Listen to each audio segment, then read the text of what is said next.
42 દિવસ સુધી આ 4 રાશિના લોકોના માથે સંકટ ઘેરાતું રહેશે।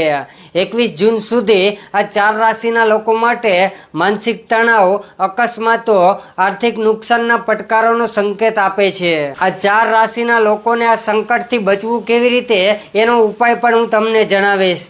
તે પહેલાં હજુ સુધી અમારી ચેનલને તમે ફોલો ન કરી હોય તો ફોલો કરી દેજો, આ વિડીયોને લાઈક કરી દેજો અને કમેન્ટમાં તમારે શેના વિશે જાણવું છે એ લખી દેજો અને જય શનિદેવ લખી દેજો। મંગળનું ગોચર મેષ રાશિમાં થઈ ગયું છે। મંગળ પોતાની જ રાશિમાં જવું એ ઉર્જાનો તો વધારો કરે છે, પરંતુ કેટલીક રાશિઓ માટે આ ઉર્જા અગ્નિનું કામ કરી શકે છે। તમારી રાશિ આમાં હોય તો સાવચેત રહેજો અને તમારે કઈ રાશિ વિશે જાણવું છે એ મેસેજ કરવાનું ભૂલતા નહીં। હવે આપણે આ 4 રાશિ કઈ કઈ છે એના વિશે જાણીએ। પહેલી રાશિ છે કર્ક રાશિ। કર્ક રાશિના જાતકોએ આ સમયગાળો ખૂબ જ સાચવીને રહેવું પડશે। મંગળનું આ ગોચર માનસિક અશાંતિ લાવી શકે છે।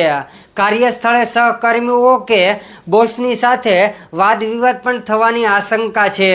વાણી પર કાબુ રાખવો, નહીં તો બનતા કામ પણ અટકી જશે।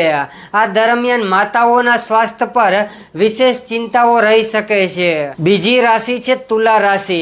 તુલા રાશિના જાતકો માટે મંગળનો પ્રભાવ સંબંધોમાં કડવાહટ લાવી શકે છે।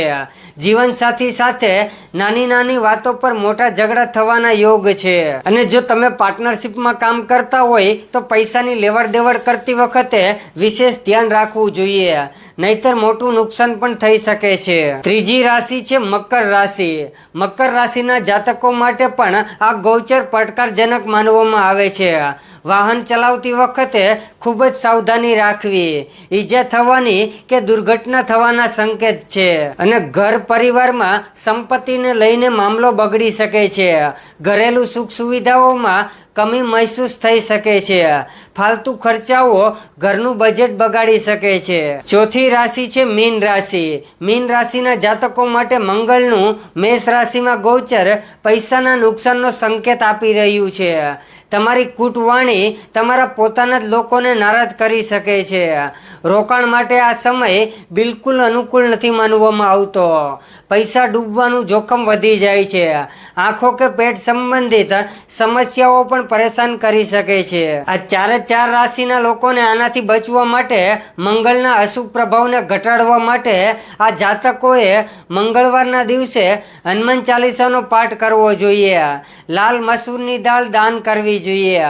ક્રોધ પર કાબુ રાખવો જોઈએ અને આવા જ્યોતિષ શાસ્ત્ર સાથે જોડાયેલા વિડીયો જોવા માટે આજે જ અમારી ચેનલને ફોલો કરી લેજો, આ વિડીયોને લાઈક કરી દેજો, કમેન્ટમાં તમારે શેના વિશે જાણવું છે એ લખી દેજો અને જય શનિદેવ પણ લખી દેજો। જય શનિદેવ।